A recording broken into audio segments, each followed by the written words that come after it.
നമസ്കാരം. പശ്ചിമേഷ്യൻ യുദ്ധം മൂലം ഹോർമുസ് കടലിടുക്കിലുണ്ടായ പ്രതിസന്ധി ഇന്ത്യ ഒരുവിധം തരണം ചെയ്തു വരികയാണ്.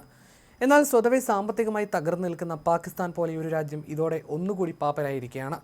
ഇസ്ലാമാബാദ് സമാധാന ചർച്ചകൾ പരാജയപ്പെട്ടതിന് പിന്നാലെ ഹോർമുസ് കടലിടുക്ക് ഉപരോധിക്കാനുള്ള അമേരിക്കയുടെ നീക്കം പാകിസ്ഥാനെ കടുത്ത ഊർജ്ജ പ്രതിസന്ധിയിലേക്ക് തള്ളിയിട്ടിരിക്കുകയാണ്.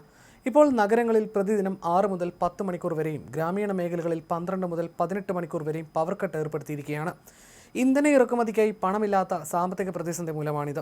വൈദ്യുതി നിലയങ്ങളിലെ സാങ്കേതിക തകരാറുകൾ പരിഹരിക്കാനും സർക്കാരിൻ്റെ കയ്യിൽ പണമില്ല.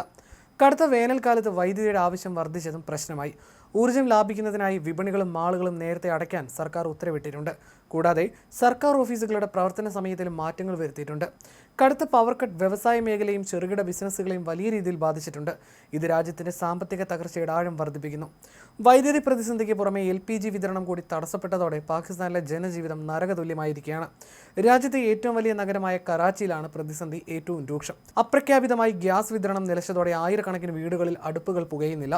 ഭക്ഷണം പാകം ചെയ്യാൻ കഴിയാതെ വന്നതോടെ ജനം തെരുവുകളിലെ റെസ്റ്റോറൻറ്റുകളെയും തട്ടുകടകളെയും അഭയം പ്രാപിക്കുകയാണ്.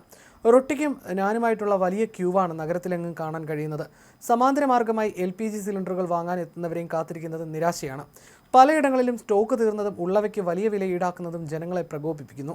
ഖത്തറിൽ നിന്നുള്ള LNG ഇറക്കുമതി തടസ്സപ്പെട്ടതാണ് ഇപ്പോഴത്തെ ഈ അടിയന്തര സാഹചര്യത്തിന് പ്രധാന കാരണം.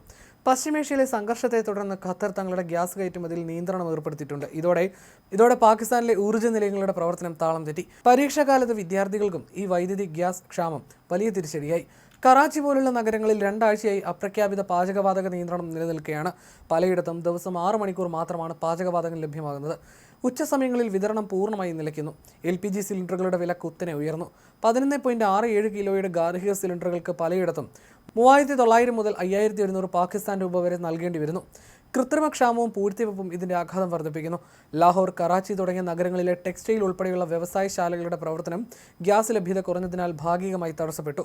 വൈദ്യുതിക്കും വെള്ളത്തിനും പുറമെ ഭക്ഷണം ഉണ്ടാക്കാൻ പോലും പാചകവാതകം കിട്ടാതായതോടെ പാകിസ്ഥാനിലെ ജനങ്ങൾ വലിയ പ്രതിഷേധത്തിലാണ്. ഇന്ധന പ്രതിസന്ധി രൂക്ഷമായതോടെ സർക്കാർ ഓഫീസുകളുടെ പ്രവർത്തനം 4 ദിവസമായി കുറച്ചിട്ടുണ്ട്. ഇതിനു പുറമെയാണ് ഹോട്ടൽ ബില്ലിൻ്റെ പേരിൽ അന്താരാഷ്ട്ര തലത്തിലും പാകിസ്ഥാന് വലിയ തരത്തിൽ നാണക്കേട് നേരിടേണ്ടി വന്നത്. പാകിസ്ഥാനിലെ ദാരിദ്ര്യ നിരക്ക് 11 വർഷത്തെ ഏറ്റവും ഉയർന്ന നിരക്കായ 29%-ലെത്തിയതായും വരുമാന അസമത്വം 27 വർഷത്തെ ഏറ്റവും ഉയർന്ന നിലയിലാണെന്ന് റിപ്പോർട്ടുകൾ വന്നത് ഫെബ്രുവരിയിലായിരുന്നു. അടിസ്ഥാന ആവശ്യങ്ങൾ നിറവേറ്റാൻ മാസം 8484 രൂപ എന്ന പരിധി നിശ്ചയിച്ചാൽ ഏകദേശം 7 കോടി ജനങ്ങൾ പാകിസ്ഥാനിൽ അതിദാരിദ്ര്യത്തിലാണെന്ന റിപ്പോർട്ടും മുൻപ് പുറത്തു വന്നിരുന്നു. കൂടാതെ തൊഴിലില്ലായ്മ നിരക്കും അതിരൂക്ഷമാണ്. സാമ്പത്തിക പ്രതിസന്ധിയെ തുടർന്ന് രാജ്യം നടപ്പിലാക്കുന്ന ചെലവ് ചുരുക്കൽ നടപടികളുടെ ഭാഗമായി ഇത്തവണത്തെ വാർഷിക സൈനിക പരേഡ് ഉൾപ്പെടെ റദ്ദാക്കിയിരുന്നു. പശ്ചിമേഷ്യയിലെ സംഘർഷം മൂലം ഇന്ധന ലഭ്യതയിലുണ്ടായ തടസ്സങ്ങൾ പരിഹരിക്കാൻ ഇന്ധനം ലാഭിക്കുന്നതിനായി സർക്കാർ ഒരുപാട് ചെലവ് ചുരുക്കൽ നടപടികൾ പ്രഖ്യാപിച്ചിരുന്നു.